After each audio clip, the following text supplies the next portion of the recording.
Beautiful moon bathers, welcome to Unfold Your Soul and welcome to this astrological forecast about the full moon in Capricorn. So these energies will span the entire week of the 21st of June, the solstice, when we start this.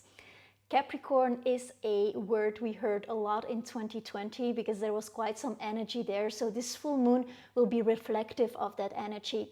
So I'll be here to connect the dots for you to hopefully navigate this energy with grace. I decided to come on to speak on this full moon because there's one aspect that particularly talks to me. I'm in love with the Venus star, and Venus here is opposing Pluto, which is particularly interesting to me because that tends to draw in connections with other people that are karmic, love connections that transform us. So more about that later. Thank you for being here, and if you would subscribe, that would be really wonderful. So first things first, Mercury went direct. So that's really great news because the trine with Saturn, our planet which is our karmic planet, the Capricornian planet, is still intact. So this Mercury is telling some details, is giving some additional information to the structures that we have to form to materialize our vision. This speaks to what was going on in 2020. What new things were you committing to then? What did you realize about yourself? What did the pandemic teach you in terms of structuring your lives? What was your priority? What was your values and what changed there? What did you commit to?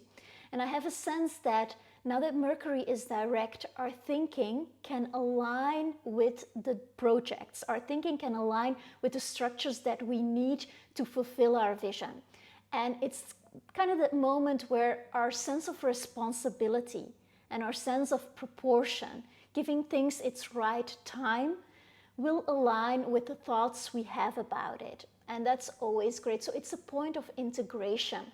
There's another thing that tells me about this here, because we have a sextile as well between the moon at 3 degrees of Capricorn and Jupiter at 2 degrees of Pisces. And Jupiter went retrograde on the 20th, which also talks about integration. Integration of whatever was taught to you and to me, to all of us, in terms of forgiveness, letting go, what we actually value and need, where our new opportunities lie. All of this together tells me that we will be able at this Capricorn full moon to recommit to people, to recommit to projects and things that have birthed perhaps in 2020 when we had those 3 major key players in Capricorn. So that's a really beautiful thing. So it might be nice to reflect on what is it that you actually would do with purpose, because Mercury direct is quite close to the North Node in Gemini, which speaks of our collective direction, what the world needs now. So to place some love there, and I feel that your purpose will be evident to you. Maybe not fully in full light yet, but we're definitely working towards it. Now this is a Plutonian moon because Pluto is still in Capricorn, and although the angle is wide, it's like 20 degrees or something, it's still under the energy of the work that Pluto is doing in Capricorn. And Capricorn is a sign of initiation. It is not an easy sign. It's those great stages of development that we record within ourselves. It's also about our genetics because it lies on the Capricorn-Cancer axis, which speaks of our lineage. So this is about wisdom that is not communicated to us by other humans, but that lies dormant in our cells and actually in our bones, because Capricorn rules the bones, which lies dormant in our bones and then is ready to awaken within us. So it's almost expressed at the cellular level here. It's why Capricorn is a sign of science perhaps also, but of silence and solitude. This being said, this Pluto and this Plutonian moon is happening opposing Cancer. And in Cancer, we still have Venus. And Venus in Cancer is at the 27th degree at the time of this full moon. And it will be exactly opposing Pluto on the 23rd. That being said, this energy is around. And I love this kind of energy because it makes us enter into a relationship. It makes us deal with whatever is unresolved within ourselves through other people. This is also a time when connections may show up that are karmic in essence. We are still in eclipse energy. Capricorn is ruled by Saturn, which is the karmic planet. Eclipses are karmic in nature. Pluto is our soul's evolution. When we throw in Venus opposing, and when two signs are opposing or two planets are opposing, it's a moment of integration through opposition. So this is particularly important because Venus, she wants to relate. So this means that relationships, and especially romantic relationships, will be happening here. There will be an energy of recognition, of meeting people we have unfinished business with. So under this Pluto-Venus energy, we give birth to our lovers from our soul's desire to transform the way we love alchemically. Because Pluto says, at the end of your life, it won't matter who you loved. It will matter how you loved. Venus, she wants to enter into a relationship. And then there is that conflict based on her dual nature. She represents at once self-love as the morning star, and as the evening star, love for others. So we are going to deal with this unfinished business we have with other souls. It's our medicine. Through the mirror, that is the other, the parts of ourselves that are not yet fully integrated will come to light and be integrated, let's hope. So that's really key word here, because what's interesting is that Venus draws this beautiful pattern in the sky, a mandala she draws. And within that mandala, there is a 5-pointed star. And those 5 points mark the moment when Venus kisses the sun. The reason why I mention this is that the next Venus star point is going to be made in Capricorn. And this will happen when Venus will go retrograde in Capricorn and stay quite a while in that sign at the end of the year and also in the beginning of 2022. So this moment of Venus opposing Capricorn is key for our psychological integration, because this star point will be formed then. Also, what's interesting is that it was at the new moon in Capricorn in January of this year that they were together, Pluto and Venus, starting the journey, setting off this new evolutionary cycle in an instinctual way. So if you go back to that new moon energy of January, mid-January, where were you then? What was your inner dialogue on relationships? And there was this sort of dual need of maintaining stability and security within ourselves, but also the desire to move onward. We were kind of figuring out what our need for commitment was, what kind of commitment was healthy for us, and we were trying on boundaries.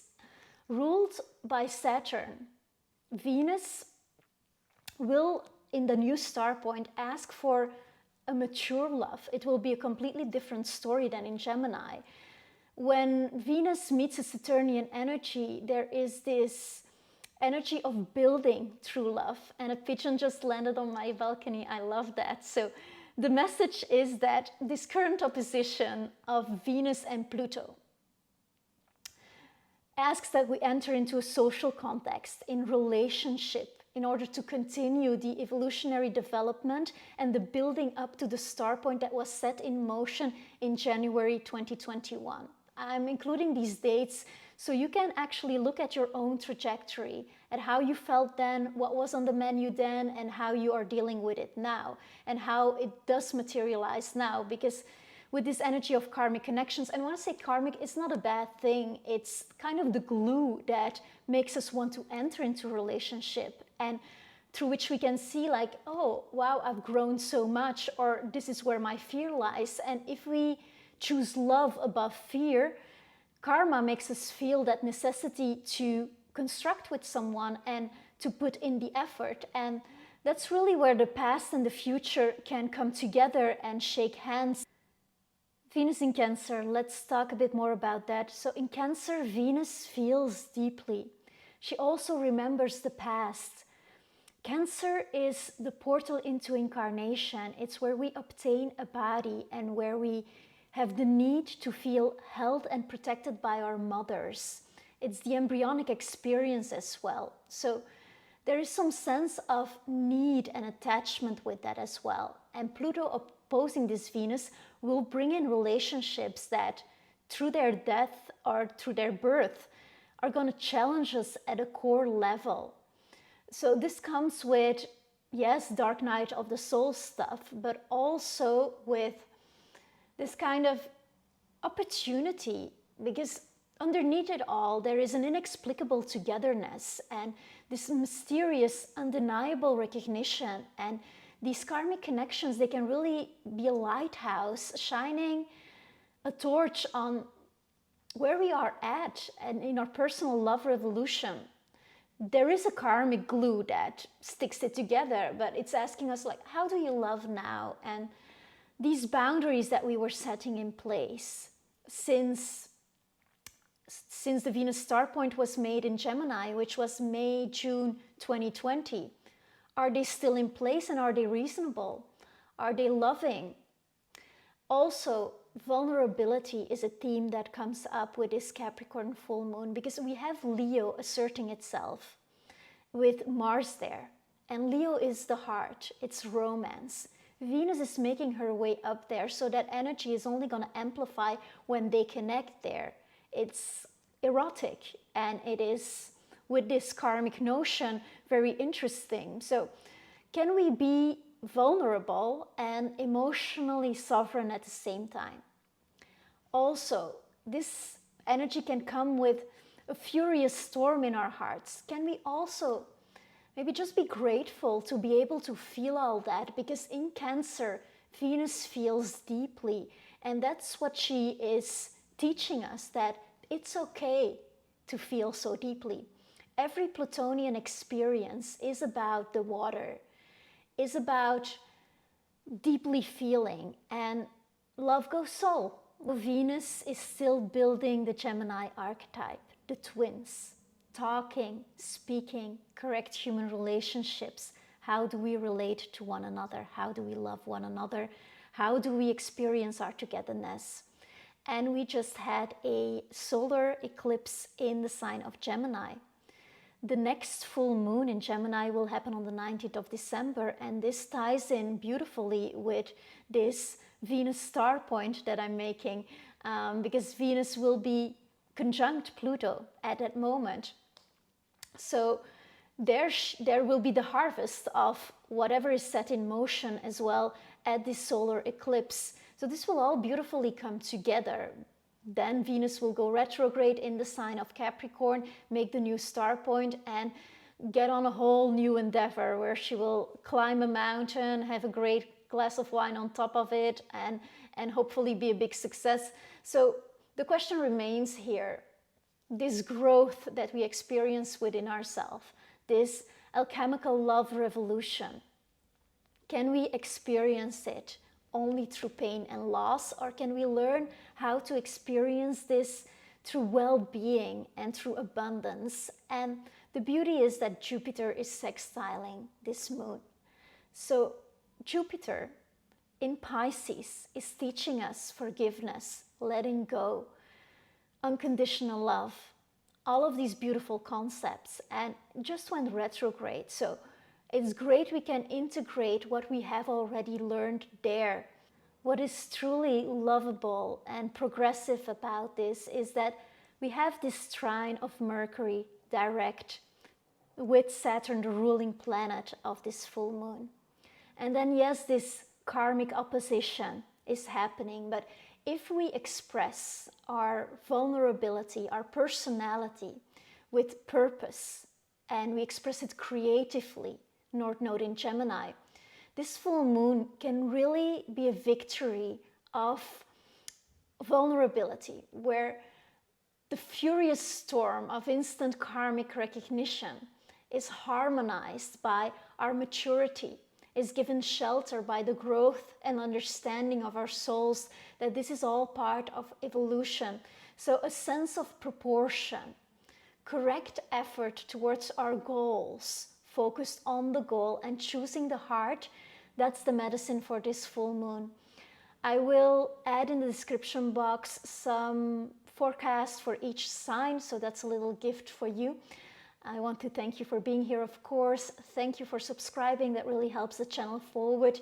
And then I hope you really very much enjoy this full moon in Capricorn. Thank you so much.